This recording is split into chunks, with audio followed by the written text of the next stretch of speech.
আসসালামু আলাইকুম। আদিনাফে আপনাদের সবাইকে স্বাগত জানাচ্ছি। আমি কৌশিক। বরাবরের মতো আজকে আমি হাজির হয়েছি আপনাদের জন্য নতুন আরেকটি ভিডিও নিয়ে। আজকে আমি দেখাবো কিভাবে বিকাশ থেকে যে কোনো ব্যাংকে টাকা ট্রান্সফার করতে পারেন নিমিষেই। তো তা করার জন্য আমি বিকাশ অ্যাপটি ওপেন করছি। তারপর বিকাশ পিন নাম্বার যে লগ ইন করে নিলাম। এই হচ্ছে বিকাশের হোম পেজ। আপনারা জানেন এখানে বিকাশের সকল সার্ভিস দেওয়া আছে। তো সেন্ড মানি, মোবাইল রিচার্জ সহ এরকম আরও সার্ভিস দেওয়া আছে। আমি যদি আরও দেখুন ট্যাপ করি তাহলে যে বিকাশ টু ব্যাংক লেখা আছে এটিতে ট্যাপ করবেন। এই মুহূর্তে বিকাশ অ্যাপের যে অ্যারেঞ্জমেন্ট আছে সেই অনুযায়ী অপশনটি এই জায়গায় দেখাচ্ছে। এটি অ্যাপ যদি আপডেট হয় বা তাদের ডিজাইন যদি চেঞ্জ হয় সেই ক্ষেত্রে অন্যান্য জায়গায়ও পেতে পারেন। তো বিকাশ টু ব্যাংক এটি খেয়াল রাখবেন। তো এটিতে আমি ট্যাপ করছি। তারপর বিকাশ থেকে টাকা পাঠান ব্যাংকে, ব্যাংক অ্যাকাউন্ট এবং ভিসা ডেবিট কার্ড।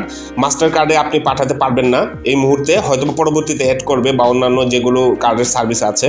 আপাতত ডিরেক্ট ব্যাংক যে কোনো ব্যাংক অ্যাকাউন্ট এবং ভিসা ডেবিট কার্ডে পাঠাতে পারবেন। তো আমি ব্যাংক অ্যাকাউন্টে পাঠিয়ে দেখাচ্ছি টেস্ট হিসাবে। তো এটিতে ট্যাপ করলাম। এবার ব্যাংকের নাম লিখুন। এখানে মানে হচ্ছে যেসব ব্যাংক আছে তাদের লিস্টে এনলিস্টেড। এই যে দেখতেছেন Agrani bank, AB bank, BRAC bank, City bank, Eastern bank, Dhaka bank, Community bank, IFIC bank, Sonali bank, NRB bank এবং দি প্রিমিয়ার ব্যাংক।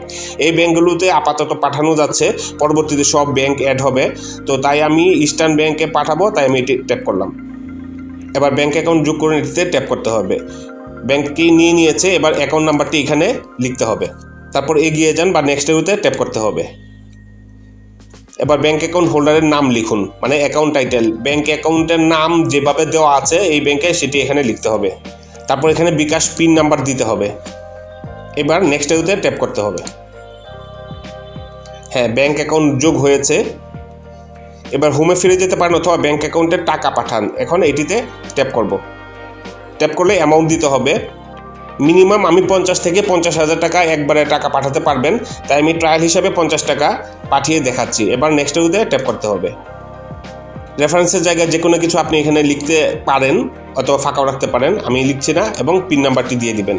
একটা জিনিস দেখুন, চার্জ 50 টাকা হচ্ছে 0.62 পয়সা। তার মানে 100 টাকায় কত হবে, 1000 টাকায় কত হবে সেই চার্জটুকু আপনি মিলিয়ে নেবেন। এবার নেক্সট উইথে ট্যাপ করতে হবে। কনফার্মেশন চাচ্ছে, এখানে চাপ দিয়ে ধরে রাখতে হবে। যাচ্ছে, ব্যাস কমপ্লিট। বিকাশ টু ব্যাংক এটি নোটিফিকেশন এসেছে। বিকাশ টু ব্যাংকে টাকা পাঠানো সফল হয়েছে লেখা আসছে। কয়টার সময়, কত তারিখে, ট্রানজ্যাকশন আইডি এবং আমার ব্যাংক থেকেও মেসেজ চলে আসছে যে এই টাকাটা আমার অ্যাকাউন্টে অলরেডি ঢুকে গিয়েছে। তো এই ছিল বিষয়। এভাবে আপনি খুব সহজে বিকাশ থেকে ব্যাংকে টাকা পাঠাতে পারেন নিমিষেই।